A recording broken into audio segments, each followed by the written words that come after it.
The changing world order.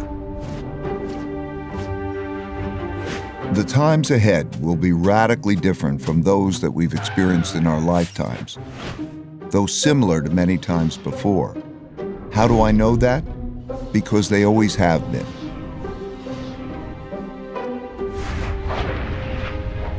Over my roughly 50 years of global macroeconomic investing, I've learned the hard way that the most important events that surprised me did so because they never happened in my lifetime.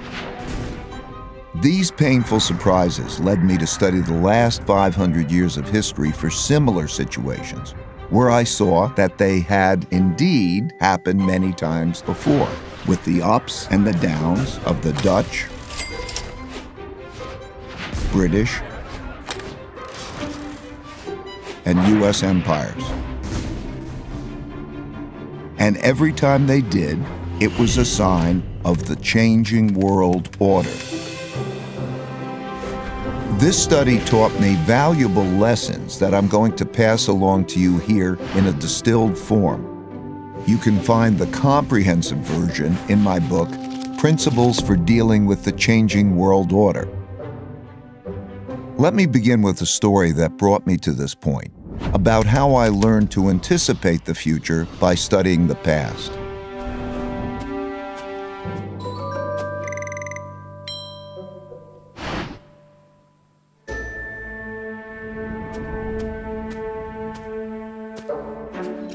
In 1971, when I was a young clerk on the floor of the New York Stock Exchange, the United States ran out of money and defaulted on its debts. That's right, the U.S. ran out of money. How? Well, back then, gold was the money used in transactions between countries. Paper money, like the dollar, was like checks in a checkbook in that it had no value other than it could be exchanged for gold, which was the real money. At the time, the United States was spending a lot more money than it was earning by writing a lot more of these paper money checks than it had gold in the bank to exchange for them. As people turned these checks into the bank for gold money, the amount of gold in the U.S. started to dwindle. It soon became obvious that the U.S. couldn't keep its promises for all the existing paper money, so people holding dollars rushed to exchange them before the gold ran out. Recognizing that the U.S. was going to run out of real money, on Sunday evening, August 15th, President Nixon went on television to tell the world that the U.S. was breaking its promise to let people exchange their dollars for gold. Of course, he didn't say it that way. He said it more diplomatically, without making it clear that the United States was defaulting. The strength of a nation's currency is based on the strength of that nation's economy. And the American economy is by far the strongest in the world. Accordingly, I have directed the Secretary of the Treasury to take the action necessary to defend the dollar against the speculators. I have directed Secretary Connally to suspend temporarily the convertibility of the dollar into gold or other reserve assets, except in amounts and conditions determined to be in the interest of monetary stability and in the best interest of the United States. I watched in awe, realizing that money as we understood it was ending. What a crisis. I expected the stock market to plunge the next day, so I got on the exchange floor early to prepare. When the opening bell rang, pandemonium broke out, but not the kind I expected. The market was up, way up, and went on to rise nearly 25%. That surprised me because I never experienced a currency devaluation before. When I dug into history, I discovered that the exact same thing happened in 1933 and had the exact same effect. Then, paper dollars were also linked to gold, which the U.S. was running out of because it was spending more paper money checks than it had gold to exchange for them. And President Roosevelt announced on the radio that he would break the country's promise to exchange dollars for gold. It was then that I issued the proclamation providing for the national bank holiday and this was the first step in the government's reconstruction of our financial and economic fabric. The second step, last Thursday, was the legislation promptly and patriotically passed by the Congress, confirming my proclamation and broadening my powers so that it became possible, in view of the requirement of time, to extend the holiday and lift the ban of that holiday gradually in the days to come. This law also gave authority to develop a program of rehabilitation. In both cases, breaking the link to gold allowed the U.S. to continue spending more than it earned, simply by printing more paper dollars. Since there was an increase in the number of dollars without an increase in the country's wealth, the value of each dollar fell. As these new dollars entered the market, without a corresponding increase in productivity, they went to buy lots of stocks, gold, and commodities, and hence caused their prices to rise. As I studied more history, I saw that the exact same thing happened many, many times before. I saw that since the beginning of time, when governments spent much more than they took in taxes, and conditions got bad, they ran out of money and they needed more. So they printed more, a lot more, which made its value fall and made the prices of most everything, including stocks, gold, and commodities, rise. That's when I first learned the principle that when central banks print a lot of money to relieve a crisis, buy stocks, gold, and commodities, because their value will rise and the value of paper money will fall. This printing of money is also what happened in 2008 to relieve the mortgage-driven debt crisis, and in 2020 to relieve the pandemic-driven economic crisis, and it almost certainly will happen in the future. So I suggest that you keep this principle in mind. These experiences gave me another principle, which is to understand what is coming at you, you need to understand what happened before you. That principle led me to study how the Roaring '20s bubble turned into the 1930s depression, which gave me the lessons that allowed me to anticipate and profit from the 2007 bubble, turning into the 2008 bust. All these experiences led me to develop an almost instinctual urge to look to the past for similar situations, to learn how to handle the future well. Changing orders.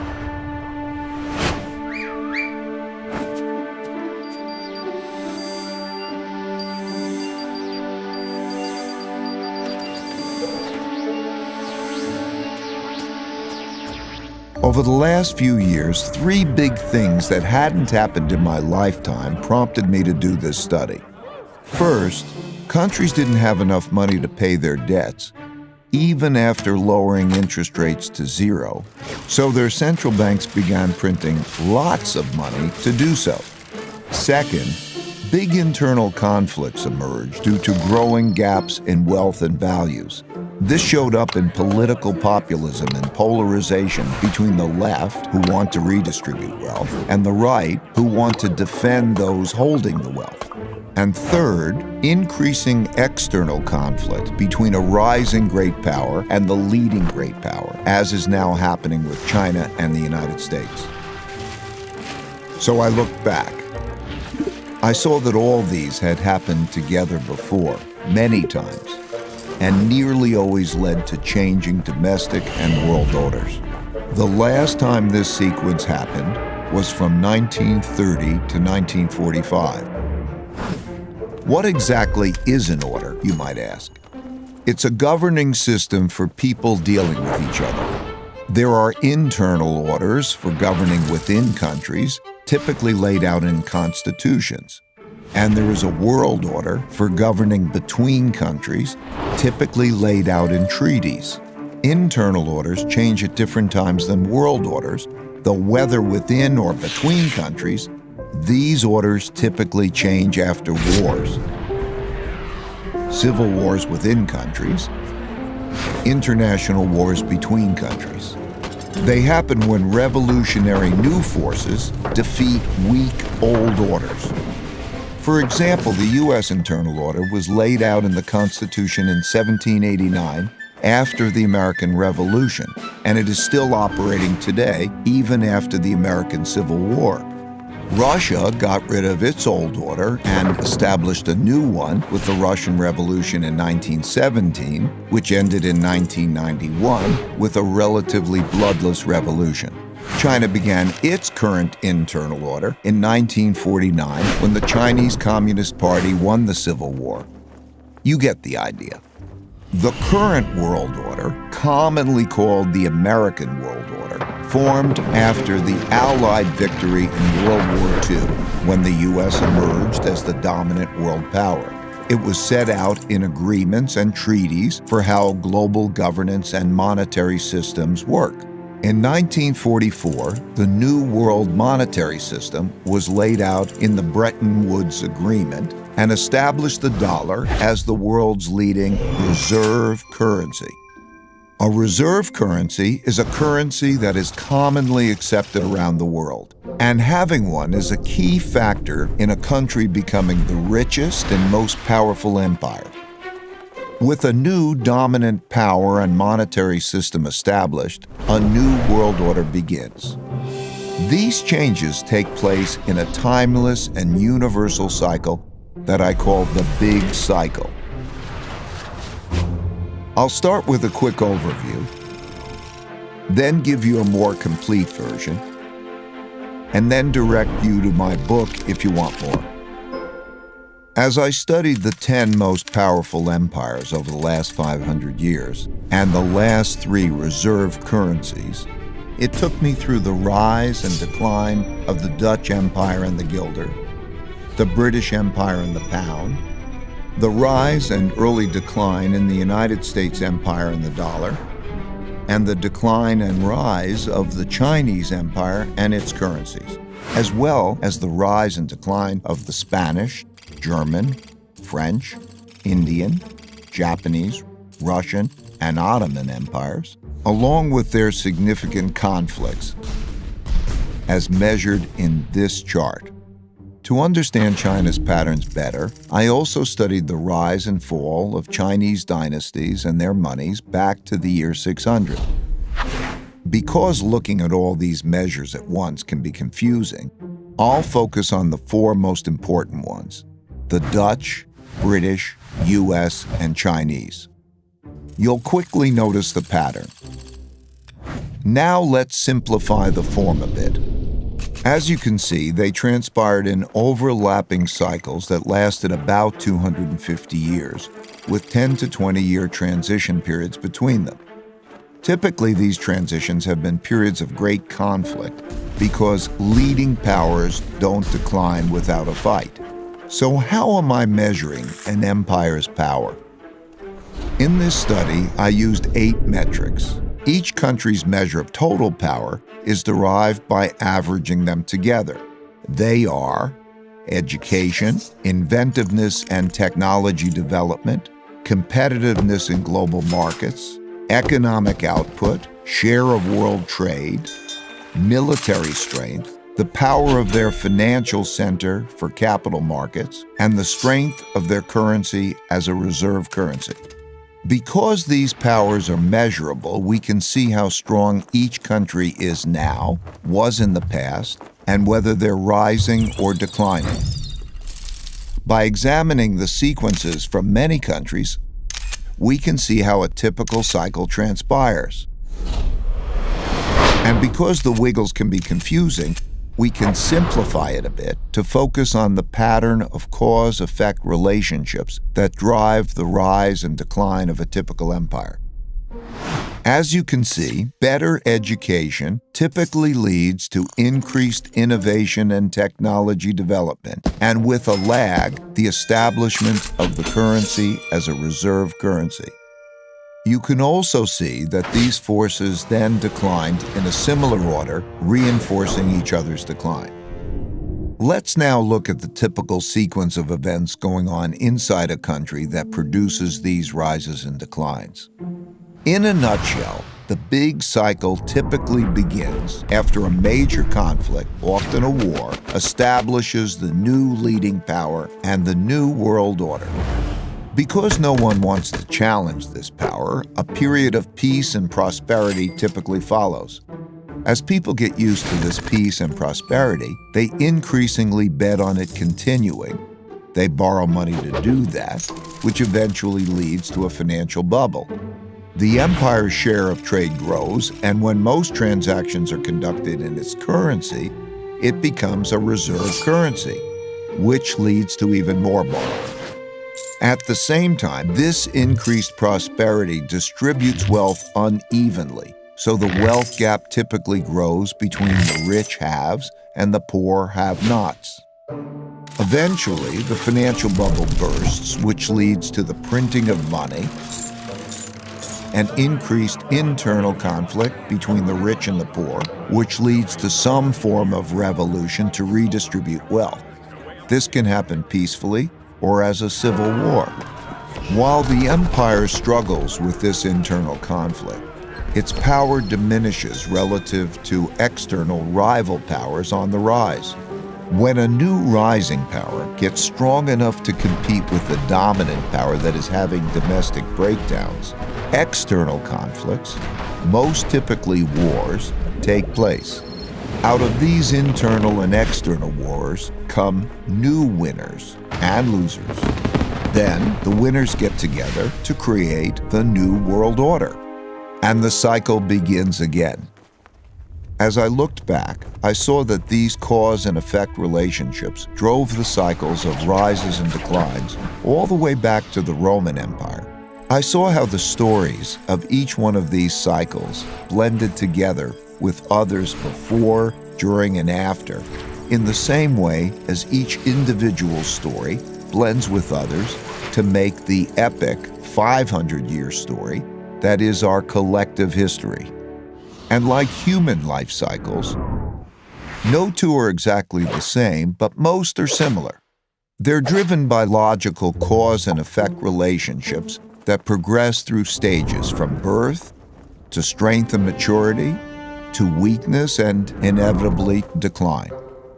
However, that's like saying a person's life cycle takes 80 years on average, without recognizing that many are much shorter and many are longer.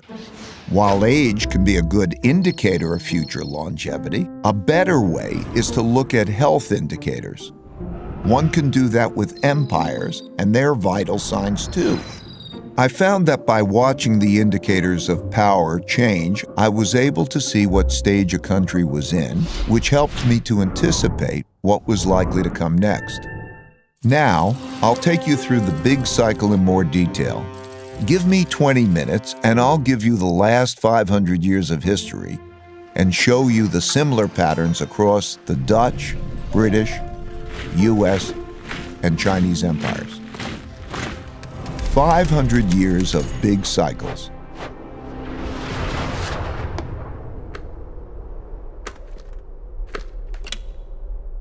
I'm going to describe the typical cycle by dividing it into 3 phases: the rise, the top, and the decline. The rise. Successful new orders that rise, both internal and external, are typically started by powerful revolutionary leaders doing 4 things. First, they win power by gaining more support than the opposition. Second, they consolidate power by converting, weakening, or eliminating the opposition so they don't stand in their way. Third, they establish systems and institutions that make the country work well. And fourth, they pick their successors well, or create systems that do that.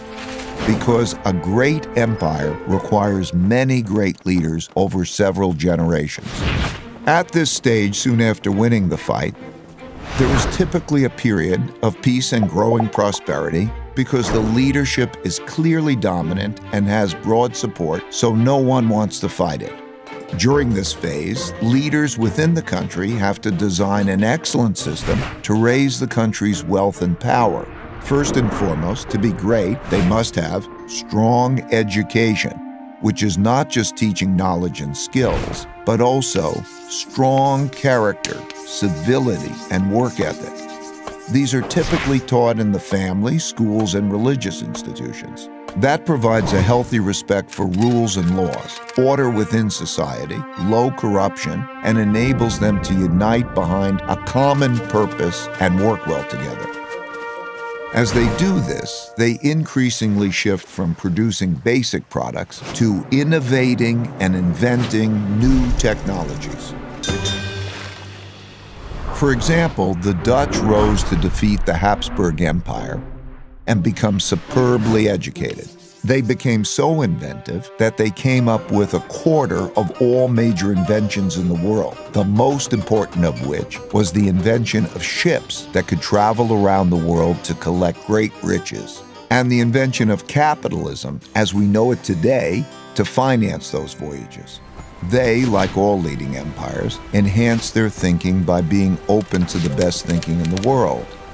As a result, the people in the country become more productive and more competitive in world markets, which shows up in their growing economic output and rising share of world trade. You can see this happening now as the US and China are roughly comparable in both their economic outputs and their shares of world trade. As countries trade more globally, they must protect their trade routes and their foreign interests from attack, so they develop great military strength. If done well, this virtuous cycle leads to strong income growth, which can be used to finance investments in education, infrastructure, and research and development. They must also develop systems to incentivize and empower those that have the ability to make or take wealth. In all of these cases, the most successful empires used a capitalist approach to develop productive entrepreneurs. Even China, which is run by the Chinese Communist Party, used a form of this capitalist approach.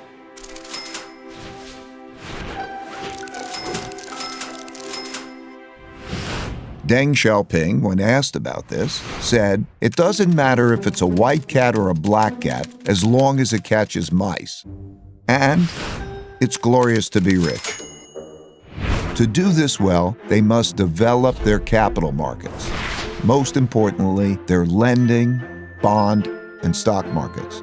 That allows people to convert their savings into investments to fund invention and development, and share in the successes of those who make great things happen. The Dutch created the first publicly listed company, the Dutch East India Company, and the first stock market to fund it, which were integral parts of the system that produced massive wealth and power. As a natural consequence, the greatest empires developed the world's leading financial centers for attracting and distributing the world's capital. Amsterdam was the world's financial center when the Dutch were preeminent. London, when the British were on top. New York is now, and China is quickly developing its financial centers. Most importantly, the capitalists, the governments, and the military must work together. Not only did the Dutch work well together, they were one and the same. The Dutch East India Company was granted a trade monopoly from the government and had its own officially sanctioned military to go out into the global markets to make and take wealth. The British followed with the British East India Company and had a similar coordination of their government, business, and military operations. The U.S. military-industrial complex followed suit, as does the Chinese system today. As the country becomes the largest international trading empire, its transactions can be paid with its currency, making it the preferred global medium of exchange. And because their currency is so widely accepted and frequently used, people around the world want to save in it, making it the preferred storehold of wealth, and thus the world's leading reserve currency. The guilder was the world's main reserve currency when the Dutch led world trade, the pound was when the British led, and the dollar has been since the US led. Naturally, China's currency is increasingly being used as a reserve currency. Having a reserve currency enables the empire to borrow more than other countries. That advantage is huge. Think about it. People all over the world are eager to save and hence lend back their currency to the empire. Countries without a reserve currency don't have that. And when the empire runs out of its own money, remember the United States in 1971? They can always print more. The exorbitant privilege afforded by the empire's reserve currency leads borrowing to increase and the beginning of a financial bubble. This series of cause and effect relationships leading to mutually supportive financial, political, and military powers, bolstered by the borrowing power of a reserve currency, have gone together since history began to be recorded. All the empires that became the most powerful in the world followed this path to the top.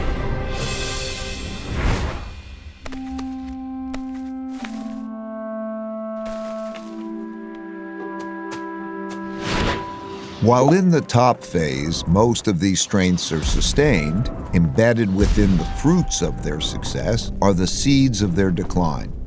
As a rule, as people in these rich and powerful countries earn more, that makes them more expensive and less competitive relative to people in other countries who are willing to work for less.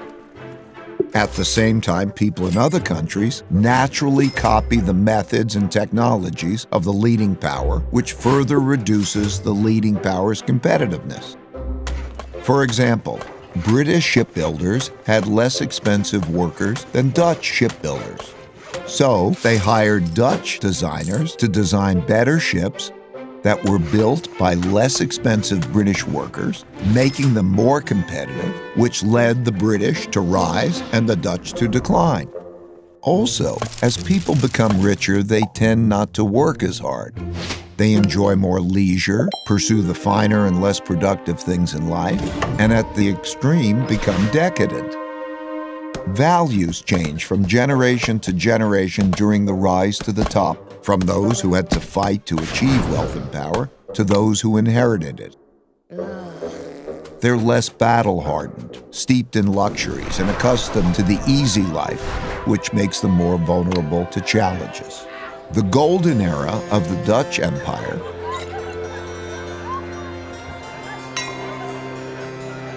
and the Victorian era of the British Empire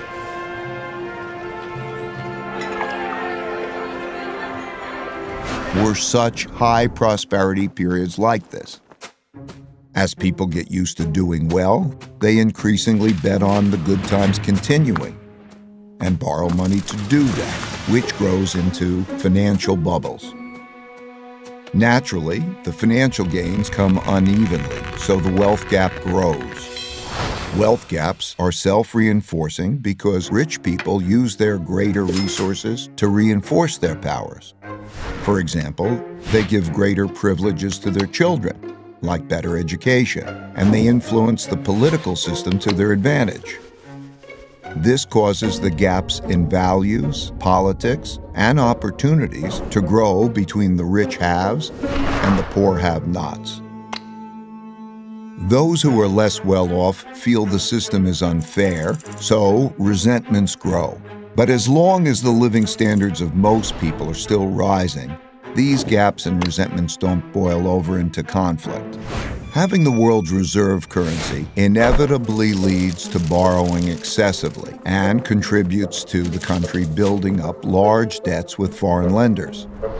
While this boosts spending power over the short term, it weakens the country's financial health and weakens the currency over the long term.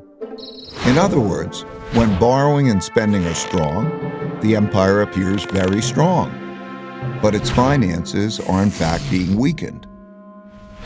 The borrowing sustains the country's power beyond its fundamentals by financing both domestic overconsumption and international military conflicts required to maintain the empire. Inevitably, the cost of maintaining and defending the empire becomes greater than the revenue it brings in, so having an empire becomes unprofitable. For example, the Dutch Empire overextended around the world and fought war after increasingly expensive war with the British and other European powers to protect its territory and trade routes.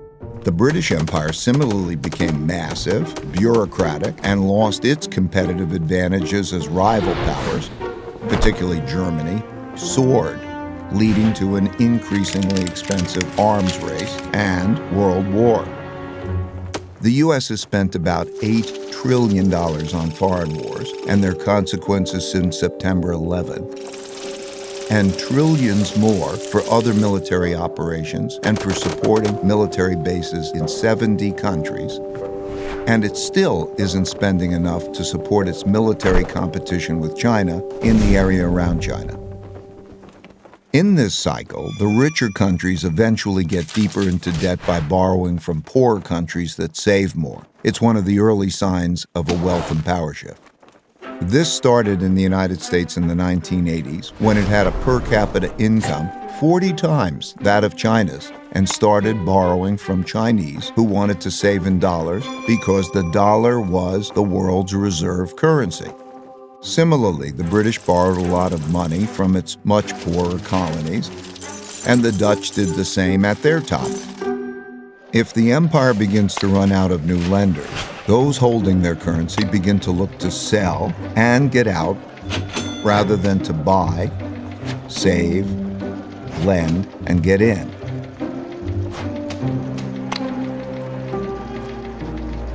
And the strength of the empire begins to decline. The decline.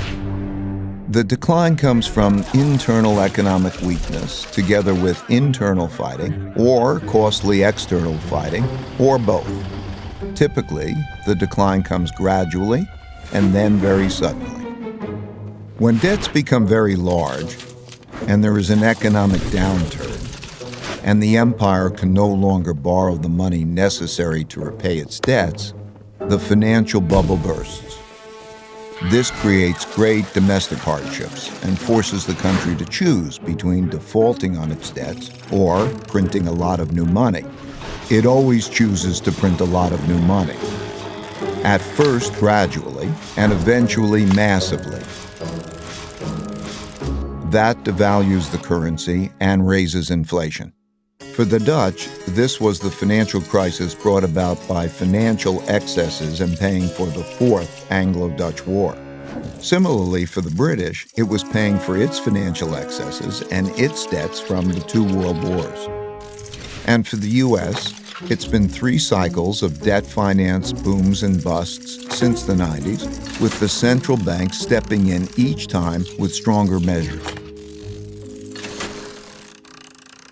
When the government has problems funding itself, when there are bad economic conditions, and living standards for most people are declining, and there are large wealth, values, and political gaps, internal conflict between the rich and the poor, as well as different ethnic, religious, and racial groups, greatly increases.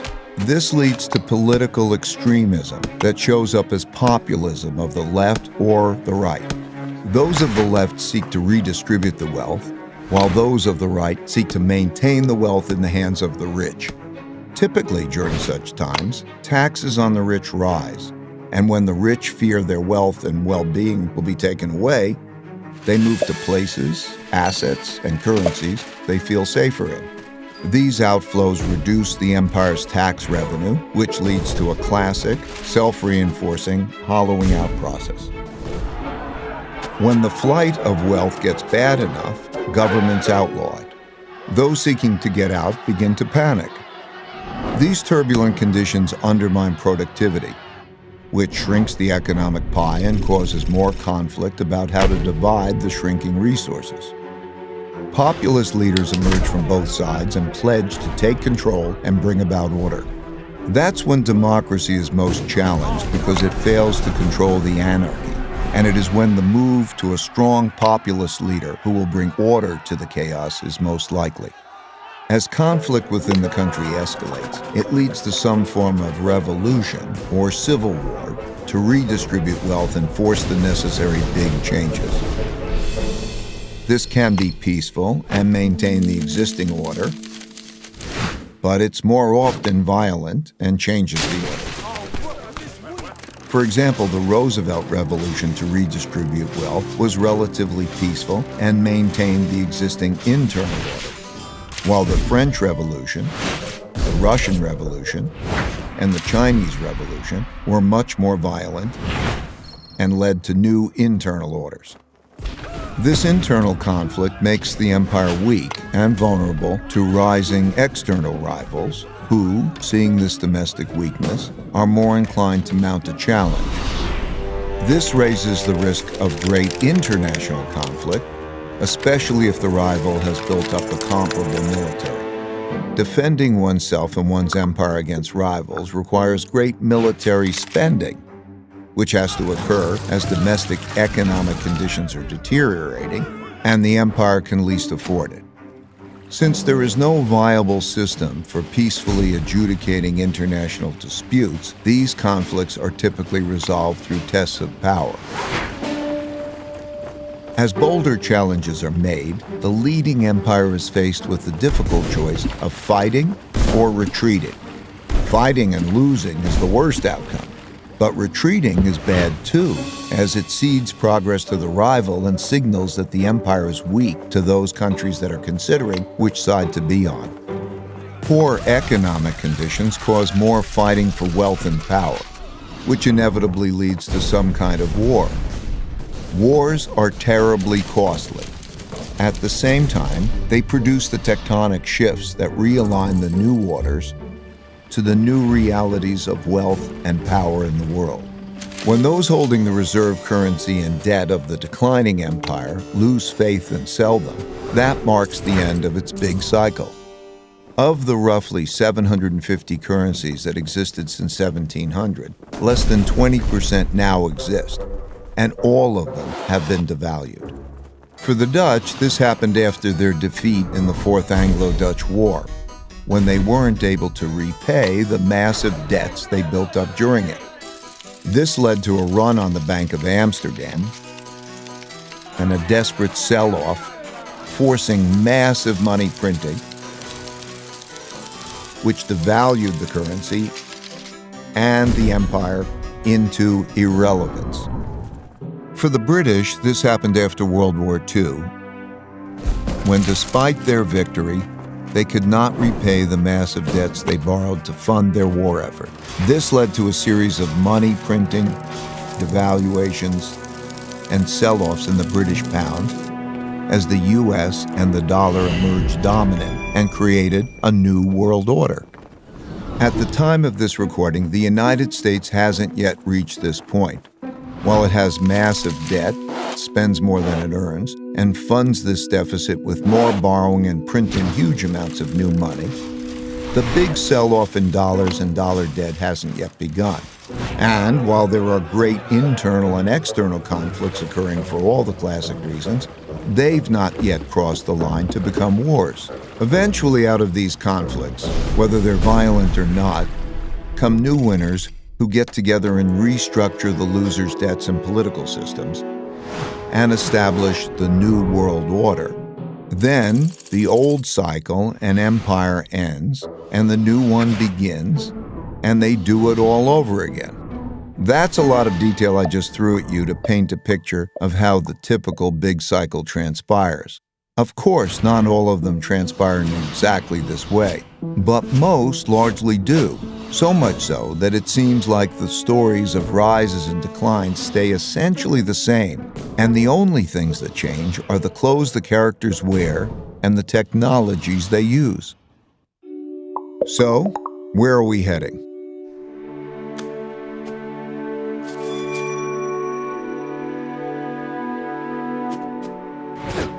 The future.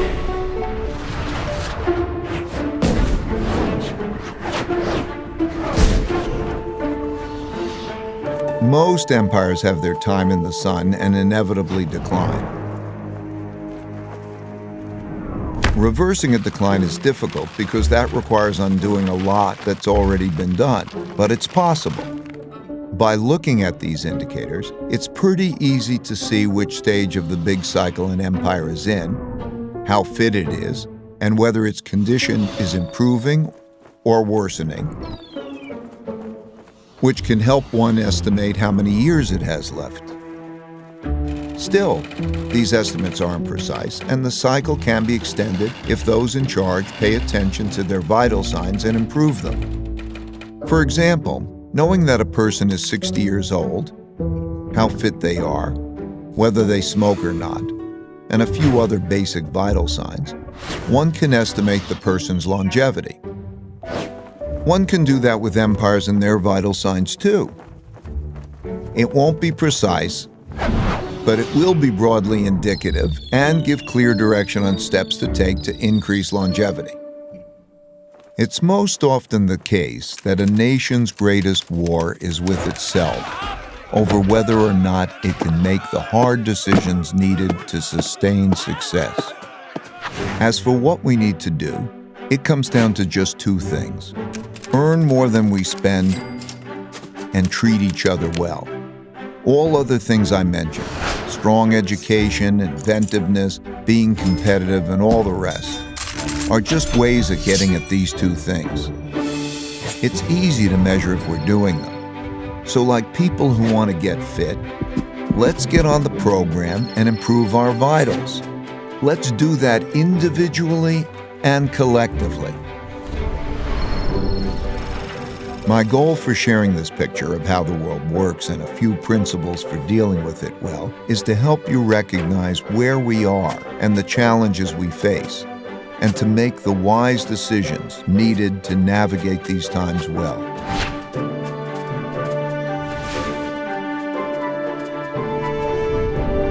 Since there is a lot more to discuss and we are out of time, you can learn more in my book, Principles for Dealing with the Changing World Order, and I look forward to continuing this conversation at economicprinciples.org and on social media.